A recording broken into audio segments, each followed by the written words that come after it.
Alright everybody, it is time for Illustration Masterclass. I'm your host Kyle T. Webster and thank you for being here with me today.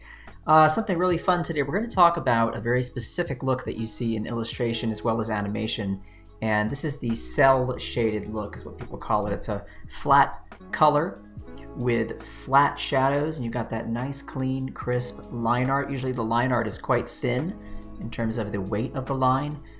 You might see this in Japanese animation. You'll see it in some Disney stuff. You'll see it in print. You'll see it all over the place. It really has caught on like wildfire, and it's something that is quite easy to achieve in Photoshop and in Fresco. So we're going to jump into it here very quickly. I just want to say hi to some nice folks who are joining us.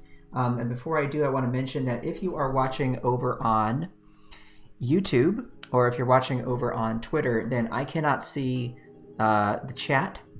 But you're welcome to watch there for as long as you like. But if you do want to interact with me, ask any questions or whatever, head on over to Behance. That's be.net/Adobe Live. be.net/Adobe Live. This is like to be or to not to be, a little Shakespeare action for you there. And if you head on over there, I can see your name, I can see your comments, your questions, and we can go from there. All right, folks, but hello to some folks right now. We have, let's see, Bruce. What's up, Bruce? Nice to see you.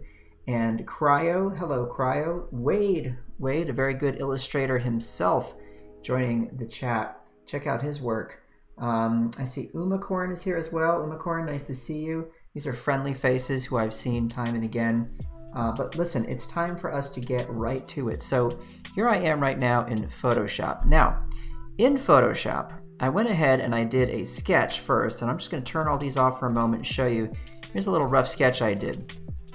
And I'm going to zoom in here for a moment so you can see this a little better. Now for that rough, I was just, trying to figure out the composition, keep it simple. I got a little sort of an arcing action here around the figure, kind of drawing our eye around in this direction to help us kind of look out to wherever he's looking. But I haven't really figured out or decided to work out what's going on over here. And there's lots of things that could happen. There could be like a sort of a castle in the distance. There could be a little city skyline. Could be all kinds of things. And that's something I can figure out later. I just wanted to get myself a start for this illustration for all of you, so I wasn't going to be starting with a blank page. Now turning that off, you'll notice that as I got into the inking, okay, the line art here, a couple of things to note. One, again, that the line art is quite fine. Now it's not quite as fine as a lot of some of the stuff you would see in the anime world and so on, where you would have this really, really faint, skinny little line. But it's fine enough, it's thin enough that it'll definitely serve our purposes today. You notice I added a weird little kitty cat down there, why not? And some details here, but everything clean line art, no sketchiness here, right? We're not trying to get messy, we're not trying to get too expressive, we're just trying to keep everything really clean. And most importantly, here you go, folks, I want things to have an outline that closes, okay? So if you look right here, right, the hairline, I make sure that it closes behind the ear, comes up right here, and closes itself all the way around so that we have a shape that I can work with that is closed. Here's another closed shape, okay, the shirt. Closed shape for the arm, etc. So I really want to make sure that that's all going to work for me. Now, here's the cool thing.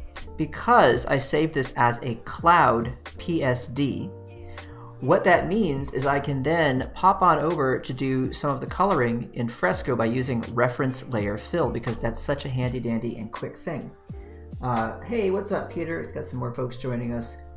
And I see Woe is here. What's up, Woe? Nice to see you as well. And Daniel, bonjour. Merci d'être ici avec nous, Daniel.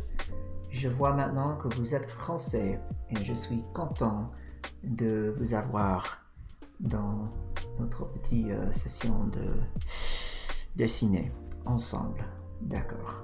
All right, folks, let's keep it going. All right, so we are going to jump on over to Adobe Fresco. And as I said, Cloud PSDs, they just show up magically. You save them here in Photoshop. I jump on over to my iPad, and guess what? We are in good shape. So we're going to do that right now here. I'm just going to tab on over. There we are. You should be able to see my iPad now. Here is that same document opened right here in Fresco, okay? I'm just gonna move my microphone so you can definitely hear what I'm saying here. All right, let's take a look at this. So everything's exactly the same. My layer stack is remaining completely intact, etc. Now I've got a little blue circle here that I'm going to use just for the moment so you can see what I'm doing, okay? Because if I turn that off, because there's no hover state on the iPad, you won't be able to see where I'm moving my Apple Pencil, right? Quick reminder for everybody out there, two things. One, Adobe Fresco is free, so just download it, use it, enjoy it. If you already have your Adobe ID, then you just sign in with that, and all of your good stuff will follow you wherever you go as you're expecting it to. So that includes, of course, your files, your cloud PSDs. I'll jump out of here for just a moment to the home screen, and you'll see that right there, there's my little file, my cloud PSD, which I just saved a few minutes before the show, right out of Photoshop. Open it up here. But I've got all my other files there as well. So really nice to have literally hundreds and hundreds and hundreds of files that I've made over the years. Just follow me wherever I go so I don't have to worry about losing any of my work.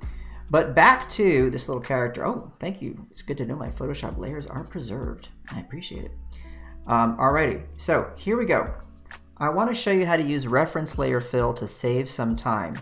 As I mentioned a moment ago, it was really important to have these shapes be closed shapes. Hey Megan, nice to see you. Thanks for joining us. Nick, what's up? Nice to see you as well. Wow, Leah's here. Lots of folks coming into the picture here. Leah, I'm glad to hear that Fresco's been a game changer in your work. That's exactly what we want to hear, folks. All right, check it out. Here is that line art, okay, right here. I'm going to turn it on and off, you'll see. And it's our little figure right there, okay? And I've got a few things separated on different layers. For the figure, I'm going to start filling in some color. We want to just use plain, flat color, all right? So here we have our little handy-dandy paint bucket tool, okay? And I'm going to grab a color. Got a few primaries here, pretty basic, right? Red, blue, and yellow, which I was just selecting a moment ago before the show started. And we're going to zoom in right here and watch this. Bam, just pop it in. Now look, oh, hey, wait, what's that little white and gray sort of dotted stuff? I don't want that.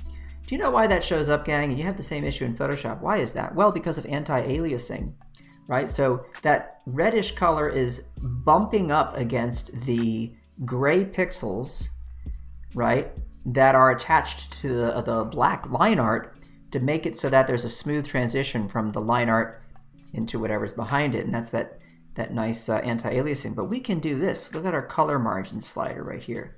We just slide that on up, right, and you can fill and make sure. There we go. If you go too far, check it out. It'll fill everything in. Just reduce that just a hair. Keep going until bam. I wind up in safe territory right there with that hair filled in, and I don't have to worry about that anymore. So why don't we grab this like sort of yellow color here, tap and fill, tap and fill. See that? Now at the moment what I'm doing is I'm doing all of this on the same layer, okay? But we don't want to do that. We want our color on a separate layer, and this is the thing that I love. What I do is I tap on that line art and I say, hey look, set as reference. What does this mean? So what it means is I can go to another layer, such as this layer here underneath my line art, okay? And I can start to tap and fill just as I was doing before, but now I'm doing it on a separate layer. So check it out. Let's try that again. Come on up, grab that pink, throw in that hair color right there. Okay, remember we can play with that color margin right here. Then I'm gonna go ahead and grab that tone for the skin, fill it in the arm. This is such a time saver, gang. Now hang on a second. What is actually happening here? Well, I'm going to turn off the line art for a moment and you're going to see. Are you ready? Ah, goodbye line art, hello color. So that color is being trapped perfectly behind the line art, okay? So we got no issues with any white blobby bits. See that? Perfect. But it's on a separate layer, and that's what we want. We want it to be on a separate layer so we can control it, right? All right, I'm gonna come to this blue color here. I'm gonna green that up just a hair, or maybe I'm gonna purple it down just a hair. You know what? I kind of like that color. Kind of like the way that's cooking with me there. It's nice. Throw that in there. Ah, so nice. So easy, so fast, okay? Now, let me show you what's gonna happen here. I'm going to try and fill in the color for the legs. Disaster. Now, why does this happen? Don't worry, folks. The reason for this is, well, because there is an open space there at the bottom of the legs. See that? Open space.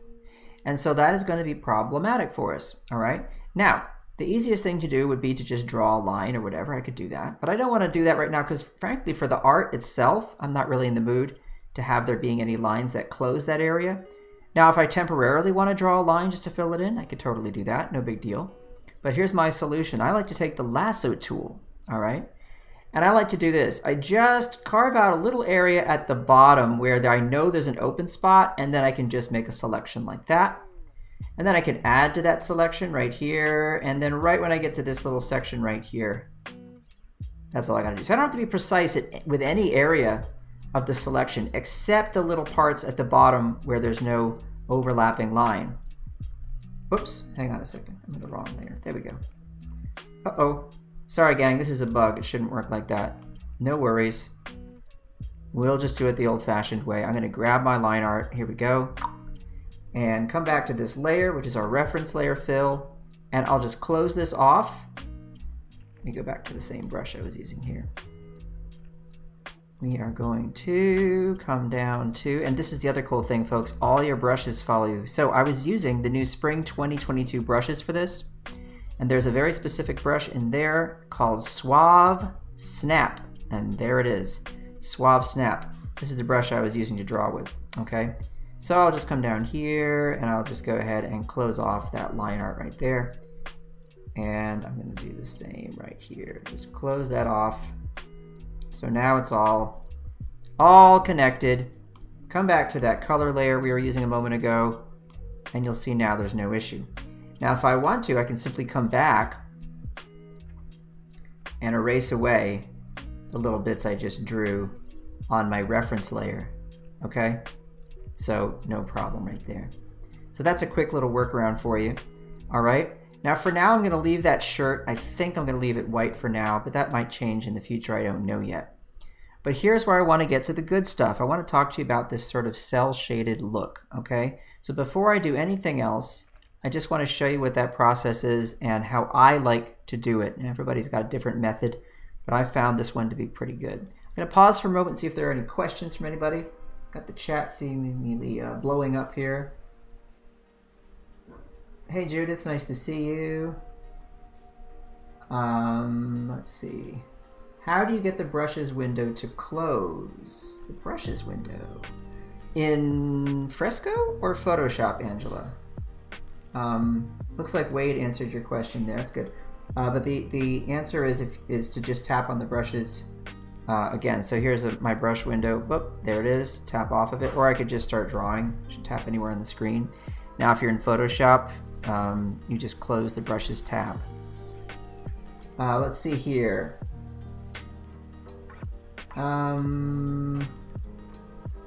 When you add new brushes, Angela says, how do you get the brushes window to close? For example, you add the hatch brush. You can't get that window to close with the brushes to download.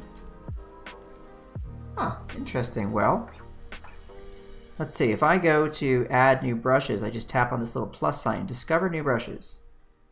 And there's a little blue button right here that says done. You should be able to tap on that and close everything. So if you don't see that, let us know, okay? All right. Moving on, let's see here. So we got this color layer now. What I like to do is work in a non-destructive way, okay? What I could do if I was in a real hurry and didn't care about working non-destructively is I could simply lock my layer transparency, which means that now the only pixels I can edit on this layer are the pixels that have already been assigned a color. Okay, so that would be the hair, the skin tone here, and the shorts there. Alrighty. And what I would do, just to be really, really fast and zippy about it, is I could go ahead and grab a simple brush like the basic brush right here. Go to something like the hard round variable, and I could grab this color for the hair, and I could go a little cooler, go a little darker, like this, and then just start kind of throwing in some color for that, okay? Like that. Now that would be if I was in a real hurry and didn't care about messing things up, because now, you know, every change I make now is going to be kind of permanent. See what I mean? I don't want to do that, folks. That's not my goal. What I want to do is I want to create a layer above this color line art, okay? And I can unlock the transparency now because it's not going to matter. I'm going to create a layer above the color line art, and I'm going to make it into a clipping layer. Check it out. Now on the far right, you're going to see a couple of options. We have our add a layer button, then we have the show hide layer. The third option down is clipping. Okay, so I'm going to make a clipping mask. So now this layer is clipped to the layer beneath it. Okay. Next step, take that clipped layer and we're going to change the blending mode of that layer. So the way I do that is I open up my layer properties right here. It's the second little doodad right there with the 3 sliders, okay? Tap on that, and we're going to change the blend mode to multiply. Alrighty. So we have a clipped layer, and it is now set to multiply. Just like if you were to have that layer transparency locked, which I had done previously if I was in a hurry and just kind of messing things up, working in a destructive way, not in a non-destructive way. Had I done that, you would be only able to edit the pixels that are already on that layer, which we talked about. Now, the cool thing about clipping masks is they serve the same kind of purpose. Whatever I draw on the layer above this color now, on this clipped layer, it will make sure to stay within the boundaries of the pixels that are beneath it, okay?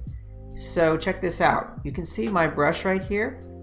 I'm painting, but nothing's happening, right? Because on that color layer, there is no information, no pixel information there.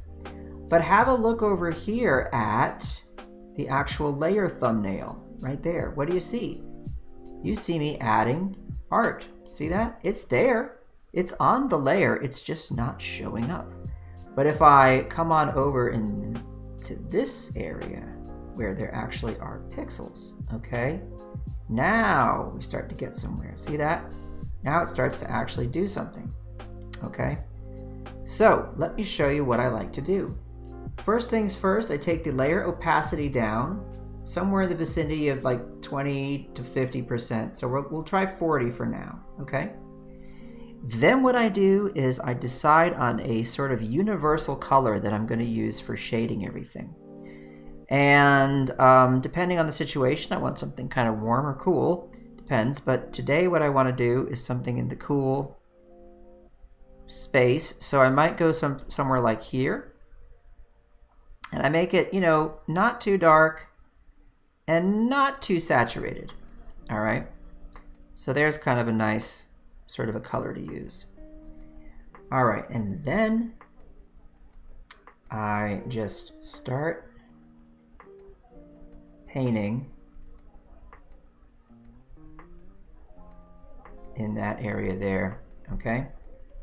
And remember, it's clipped, so I don't have to be precise out here. See, it's only going to paint where there are already pixels underneath it, right? I can just throw a little shadow there under the hair. See that? Onto the skin. Same color. I'm using the same color for everything, okay? This is a really, really simple, fast way to create this look. So I come in here, inside the ear, and add a little shadow right there. See that? Now, here's the cool thing. I can say, look, I want to make that a little darker. Yeah, that looks pretty good. Keep it at 50%. So I can play with all this stuff, right? Not locked in. Everything's editable. Can make that shadow even more intense. Really give the impression that, man, that is some big hair that kid has right there. Big hair. A little shadow under the nose there. All right. Maybe just a little shadow right there. One of the cool things is you can follow some logic, okay? Saying, well, you know, if there's a top light situation, then I need to put shadows under the things that would have form shadows or cast shadows, okay, on the figure. But sometimes you can make design decisions where you're like, you know what, maybe a shadow wouldn't necessarily appear in quite that shape or in quite that way that I've drawn it, but design-wise, for the sake of the drawing and the composition, it just looks good. So I think I'll do that. But look at this, right off the bat, boom, you're starting to get that really specific animated kind of flat color, cel-shaded look. And we're using just one color. If I take that same color and I apply it down here to the pants, okay, right, I'm not really seeing much. But on the, whoops, hang on a minute, something's just gone wrong. What have I done? What have I done? Hang on, folks. I did something. Uh-oh. I must have touched something with my finger or whatever. I don't know what I did. I'm going to go back here and then come back to the document, reopen it. Sometimes I'll turn something on or off and not notice that I'm doing that. There we go. Back in business. Not sure what I did. All right, so back down here to the pants.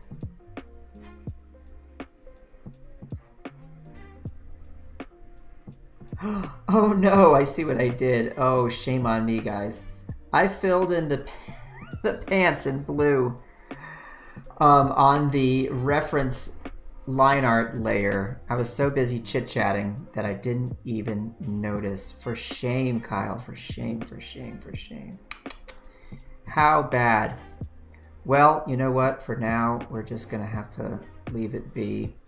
And the good news is I can always do this. I can create a layer above it. I can clip that layer, and I can use exactly the same settings, 50% right there, multiply. And right above that layer, I can go ahead and throw in some shadows. So it's not the end of the world. Not the end of the world, gang. There we go. Now we understand what happened. Simple goof. Let's put a little shadow under that thumb, like that. So what am I doing? I am being very selective, and I'm thinking, where do I need to go to add shadows where it sort of makes sense that there would be one, okay? And this is the kind of thing, it's up to your discretion. You have to decide, where does it make sense? You know, sometimes you want to do something like this. You want to actually shade an entire section of the form like that, right? And you'll see this when you look at this kind of art. These shadows kind of come and go sometimes. And you play around with it until after, you know, you've done it for a while, you start to figure out what looks good, what makes sense, and so on, okay?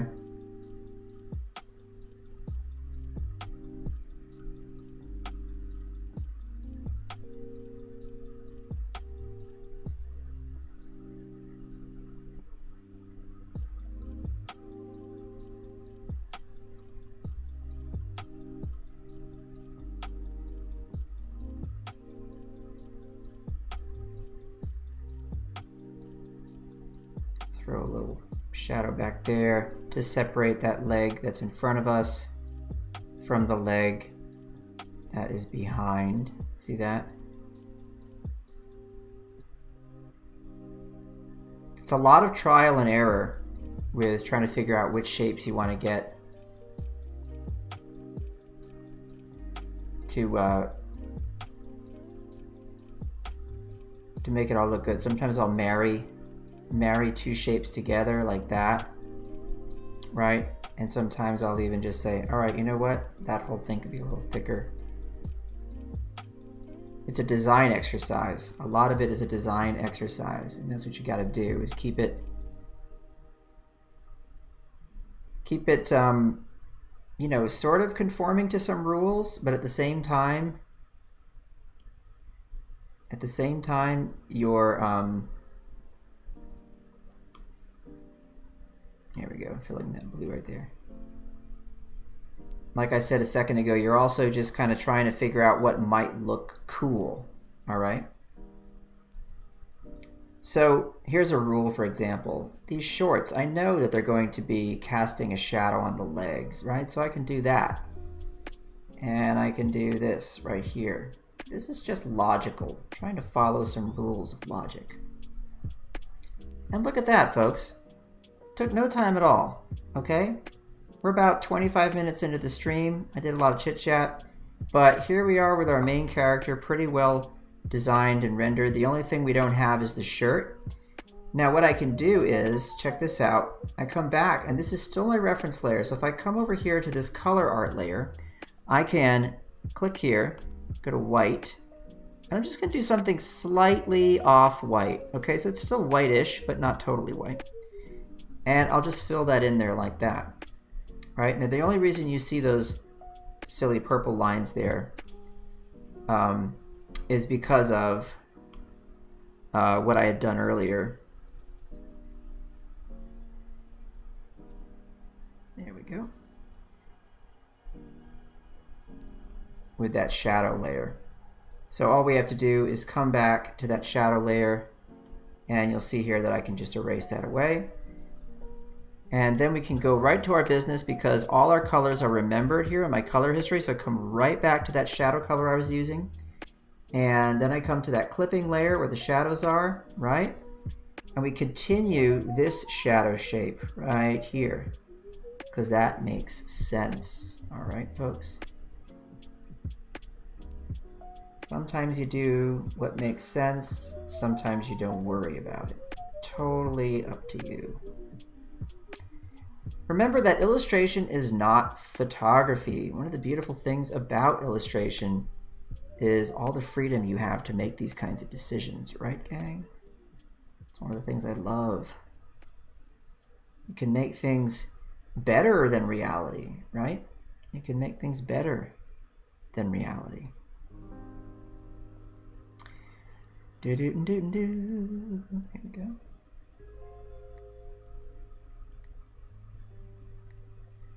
All right, now, check it out. Let's turn this on and off. On, off. Now, isn't it crazy how one little bit of shading, right, can really heighten the drawing? You can really take it to a new level. That little touch. And the nice thing is all of this was done with one color on one layer above our flat color fills, which makes our life so much easier. So this technique is really not that difficult, as you can see, and you can make some pretty fast progress if you use that reference layer fill and then use this clipped layer. So let's see if we have any questions here.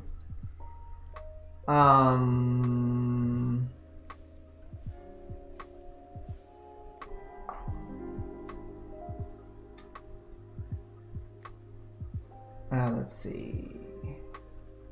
Umacorn, you can't get it to change to English. Fresco? Yeah, you can change the language at the system level. Shouldn't be any issue there. Go to your system preferences and you should be able to change it. But if you need to report a bug, you can always go on to user voice. We have Wade, if you could maybe help direct Umacorn to the link for any comments or questions or feature requests and so on through the Adobe website. That'd be so great. Thank you. You missed how to use the clipped layer, Mick. Oh, it's very simple. Look here, I'll do it again, okay? Because I'm about to do it anyway for this tree in the background.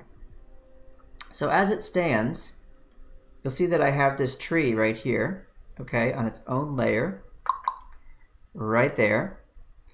And it is including these bushes and things that fall right in front of it, which means it's a whole bunch of closed shapes. So my life again is going to be made pretty easy here by adding some color using the reference layer fill. So I just tap on the line art I was using a moment ago and I release the reference. So no longer is it my reference layer. I come down to the tree layer, this one right here, and I say set as reference, okay? Just beneath that, I will add another layer where I will be doing my color fills using my paint bucket tool, and then I'll be creating a clipped layer, okay, above it to do the cell shading. So here we go. Let's go ahead and let's take our color wheel here, and I'm gonna go back to this color here, which we used for the skin, and I'm gonna push it just a little cooler, and then I'm gonna come on down this way. It's a lot of how I like to do color is to base it on things that are already in the image. Just push it a little cooler like that. There we go. And I just tap to fill, and it looks like there might be a gap somewhere. Let me see if no, we should be okay.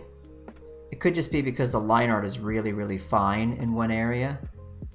I'd have to pinpoint and identify where that might be. Well, let's keep going anyway. Let's try this. I'm going to increase the margin, decrease the margin. I like that this is dynamic, so I can do it as needed here. Decrease, decrease, there we go. Looking good.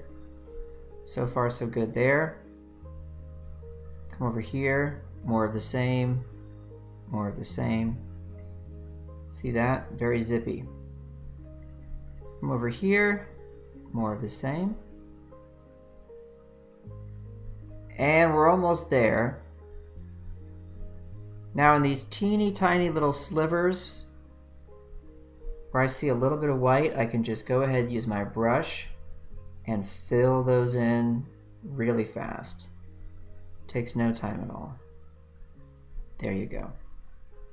If I see just a little hair somewhere that didn't get filled in, like right here, no worries. Just take care of business like that. And there's our tree filled in. Simple as that. The tree also has these leaves, okay? So for those areas, I can select a color and I can start filling in there as well. Let's check our line art. I'm curious to see how much of the leaves I included here. Okay, cool. So I've got this whole area on the left and the right, just above. So why don't we go to that same color we're using here. We're going to push it just a little cooler. And then we're going to give it a bit more saturation like this, okay? And let's try giving some fills with that. Feels pretty good.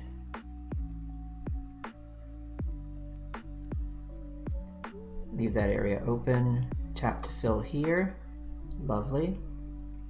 And there. And I actually want all of this to be filled in here. I'm going to make some choices right there. I'm back here, 1, 2, 3, and a 4, and a 5, and a 6. And just like that, we are in good shape. Very good shape. Check it out.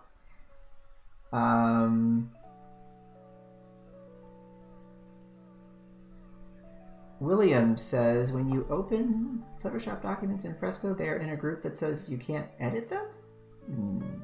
I've never had that happen. Fresco documents are Photoshop documents.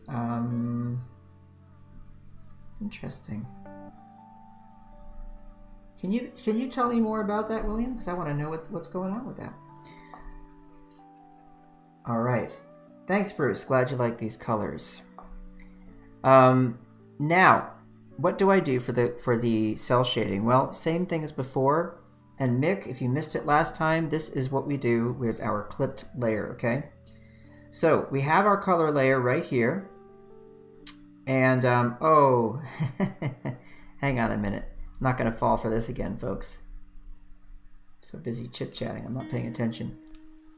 Here, we're going to make sure we do exactly the same thing as before, but I'm doing it quickly here on the correct layer. Rookie mistake, there we go. Now we're in good shape. All right, so above my color layer, so here's my line art. You can see all my colors separated. Above my color layer right here, I make a new layer, okay? And it's, look how easy this is. Right here on the right, there's a little arrow inside a box. I just tap on that, and instantly that layer is clipped to the layer beneath it, alrighty? And so, now what I can do is, as before, go back to that color I was using for shading, right here. Okay, there it is. And I can then start painting on this layer, okay, right there, see that? And if you remember from last time, we changed the layer blending mode right here, blending mode. We changed it to multiply, and we used an opacity setting of 50%, just like that, okay? And then you can just start coloring anywhere you like, right? And you can make this have a bunch of interesting shapes, whatever you want. When it comes to stuff like foliage, I'm just thinking, okay, well, top light situation, basically most of the stuff on the bottom half of whatever I'm drawing is going to have some shading, right? There's no hard or fast rule about any of this stuff, okay? Like I said before, just draw what looks good. If it looks good to you, great. I use a bit of logic, you know, but not all the time. It's really not that big a deal. Sometimes I just like to make nice shapes. That just becomes something I like to do.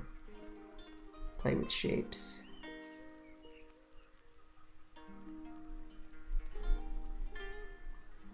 Put a little shading here on the branch.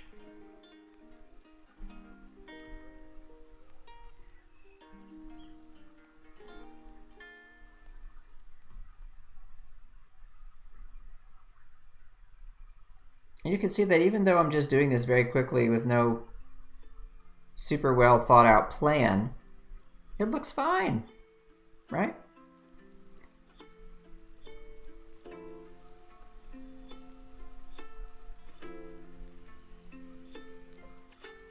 As long as I make those shapes nice and kind of organic, everything seems to work out. Okay. Now how about here? Right there, we just say, hey, there's a little shadow there, you know? And we carry that over this way because this is the underside of that branch, you know? Like that.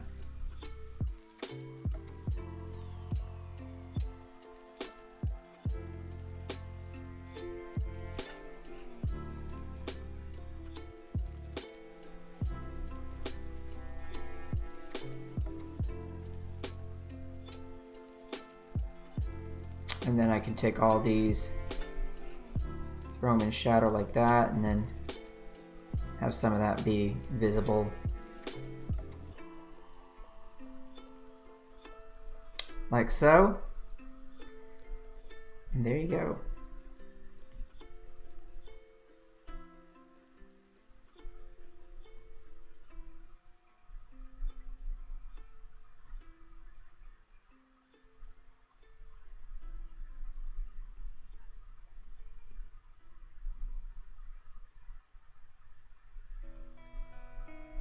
Okay, voila.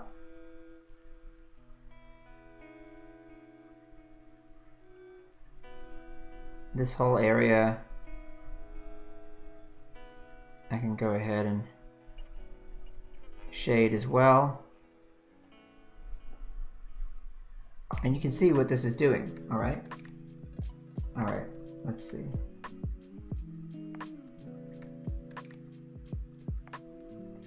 How can we save a vector file? I don't know what free pick is. Sorry, Rabia. But if you need to export vector art from Fresco, you come over here to your export options, the top right, publish and export. And you have export options right here for PDF, which will retain all the vector stuff. But a really cool thing you can do is here, if you come up here, you'll notice that we have this option, open a copy in Illustrator for iPad or desktop. You can then send it straight to the desktop, and that's pretty cool. And that works quite well. So you can try that as well. Pretty nifty.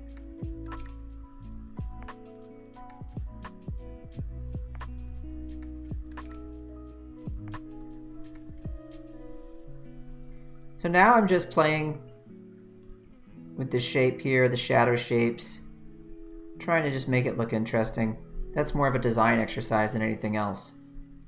And like I said before, in a lot of cases, almost everything you do is going to be fine. No one's going to look at it and say, "Wow, that looks terrible." When you're dealing with these kinds of things like trees and whatnot. Obviously, when you're dealing with things like faces and stuff like that, yeah, people might get a little pickier. You know, that could be a bit more of an issue. But most of the time, you know, you should be pretty okay. Okay, gang? So there, you can see how this is coming along. Now, I want to show you another thing you can do to sort of up your game here. And I'm going to use the figure to do this. So you've got your line art, keep that clean, you keep it pretty fine. You then add your clipping layers to do the cell shading after you've had the flat color added, and that's all well and good, all right? Now here's a little finishing touch that I think makes a nice difference. If you want to go this route, you don't have to because it is some extra work. You know, you could do something with just black line art like this, it'd be fine. This is going to be a two-phase or two options sort of thing for you here. All right, option one. You can take your line art, all right? Now let's go back to our drawing of our fella here, the figure. And yes, I already did add color to the pants. That's going to be problematic, so we might have to ignore that part. But come over to the head and pay attention to that area first, okay? And here's what I'm going to do. The line art, I'm going to tap on it and I'm going to lock layer transparency, all right? Now, as before with our color stuff, this means that the line art is the only thing I'm going to be able to edit on this layer, okay? So while that layer transparency is locked, I can then come over here. I can grab a color like a nice sort of a bluish, kind of a purple color like this, all right? And then what I'll do is I'll grab a really big brush. We go to our basic brushes and we're going to grab a hard round brush and we're going to pump it up. And I'm just going to do this, just cover this whole area. Okay, now if I come down here, you'll see what happens. It's going to knock everything in with that color. But that's fine, don't worry about that for now. I can always come back and mess with that. So here, let's do this. And what you'll notice it's doing is taking that line art and it's making it that blue color, okay? So that's option one, just make all your line art a different color. One single color, throw it all down there, you're fine. Another thing you can do is you can take that same layer and you can change its blending mode. So you could do things like do multiply, color burn, linear burn, you know, depending on what you want to try. All right, and that's going to have an influence on whatever's underneath it. But we're going to stick to just a normal right now. Because what I want to show you is if I grab this color for the hair, for example, I like to take that color, cool it down a little bit, and go just a bit darker like this. And then use a slightly smaller brush here. Come over and do this. I'm painting over just the lines where the hair is, okay? I'm going to go back to my recent brushes where I can see everything I've used before and grab the hard round variable. And right here, see this? I'm just painting the hairline with that red color. Okie dokie. Like so. So this is a fancy thing you can do, which kind of takes it up a level, where you have your line art, but you then take the color of the line art and you modify it just a little bit. See this? And you make it a different color for different areas. So like for the skin here, I'm using a slightly darker tone.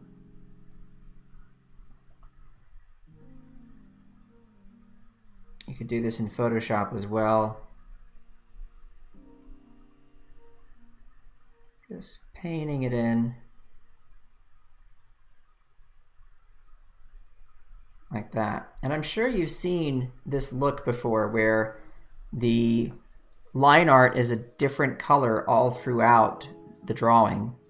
And this is how people are achieving this. And it does really make a difference. It makes it look a bit better, a bit more fancy. It's a personal taste thing. Some people would just prefer to have a solid color, and that's fine. And again, it is more time consuming, so this is something we have to be aware of, but I do think it can make quite a difference, so it's worth knowing about this trick. And you do have to be careful, you know, and make decisions. So like here, do I want this to be the color of the arm or the color of the shirt? Kind of hard to decide, right? So those are the kinds of things you have to sort of wrestle with and decide, well, what's it going to be? I'll probably leave it the color of the shirt, which will change anyway. It's not going to be that dark blue color, right?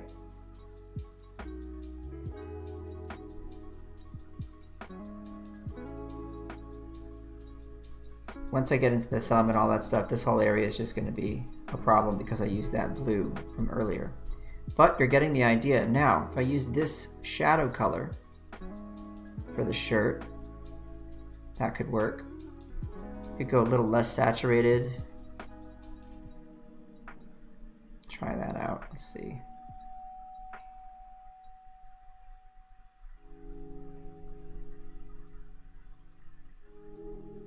And we lose it in the shadows.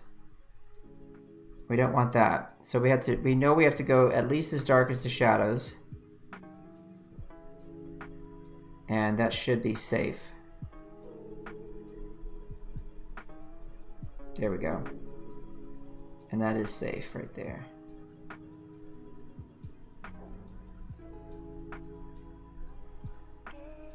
So there you go. Some of you may be familiar with this method. Some of you may not. It's very effective. It's very, very fancy. And if you've ever seen it in somebody's work and wondered how that was achieved, now you know this is one way to do it. Okay? There you go. And we could grab this color here. Maybe that could be like the eyebrow color. Go a little darker. Like that.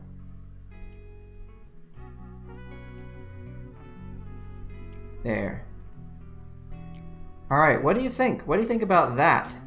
We're getting somewhere. That looks pretty fancy, doesn't it? All right, let's see.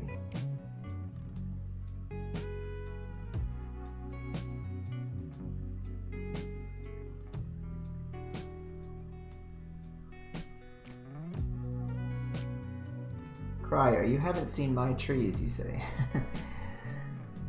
Well, I haven't, no.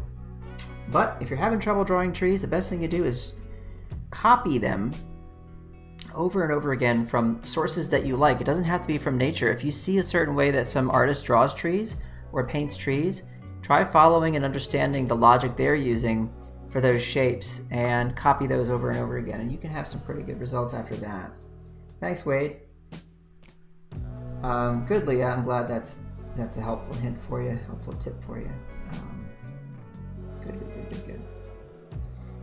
Yes, I'm a fan. I actually, when I was doing a lot of editorial illustration work, I employed this trick for quite a while. Now it did get time consuming there towards the end, where I was doing so many drawings per week and I was really having to try and cut corners wherever I could to make it so that I could actually finish the work on time. So I did start mostly relying on just a single color for the line art. But if you have time to spare, and you want to make an image that you don't have to produce in like 3 or 4 hours, you want to actually spend some time on it, this is a really, really good method. I really like it. Do the same thing with the tree, of course. If I come back to the tree, we just go to its line art, and we lock the layer transparency. We grab a color like the shadow color here, we go a little darker than that. It's going to be dark, but it's not going to be black, right? It's just going to be dark. Warm it up a hair, and then grab that really big brush and just knock all those colors back. And it's just going to soften everything. You'll see they won't be quite as intense. There won't be as much contrast, okay? That's mainly the whole thing. Not quite as much contrast.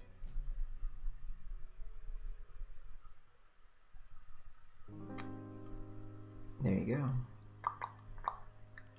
You know what's kind of fun? I like doing this. Take the line art and turn it off, and then just look at the colors. Makes you have ideas for a stylistic thing you might want to work on, where you try the illustration without any lines. Just try and piece the shapes together. Fill in all the areas where there's white and piece that together. That could be kind of nice. Just having some ideas, folks. All right, so, why don't we take care of this little cat down here? All right, cat's on its own layer, okay, with a little bit of foliage there. And I do see a little area that's open by the front of the nose. So what I want to do is come back to that Suave Snap brush, and we'll make it a bit smaller.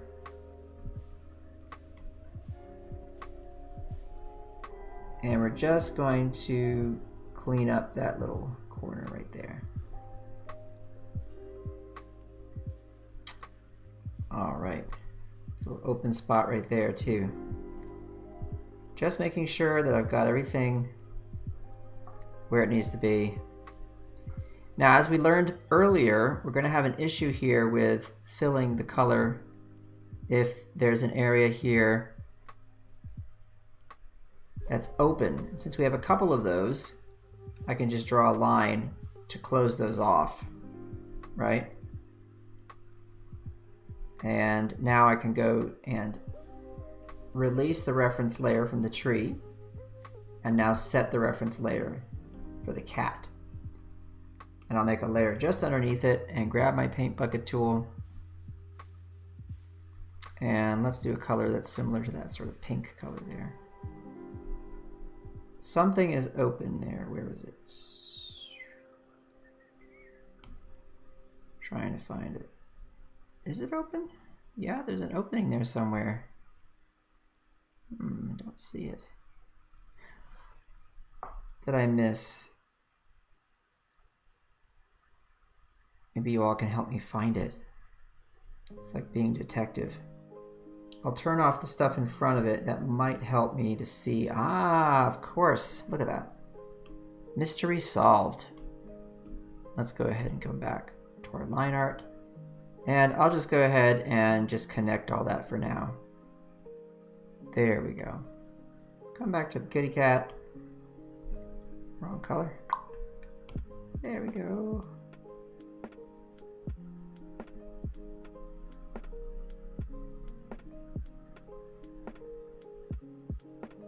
Okay. And we know we're going to have an issue with that cat's tail because it's not closed either, right?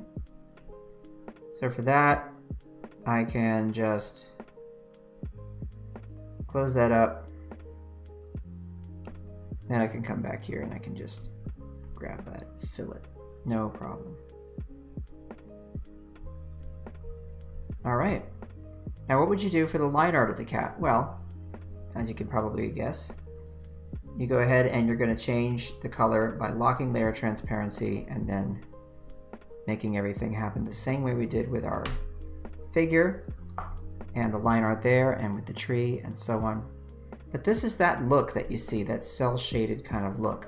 And this is how you achieve it, and it's pretty fast, it's pretty easy, it's not that bad. And I want to see you all try it out. Give it a try. Hey, if you're watching this over on YouTube in a replay, let me know if you have any other methods that you do. Share those in the comments so people can learn more. I always like to keep things as transparent as possible when it comes to learning art. I like everybody to share as much as they know with one another, and we're all a big, happy, helpful community here, and I've found that always to be the case. It's one of the things I love about the art community is people like to share and like to give each other help when it comes to their techniques and all that good stuff. Anyway, well, gang, if you have time this weekend to make a little art, go for it. Try Fresco if you haven't. It's free. Photoshop, Fresco, they're best buddies. They work well together. And in the meantime, take care of yourselves. Take care of each other. Please remember to be kind. And I'm going to say ciao for now. Bye-bye.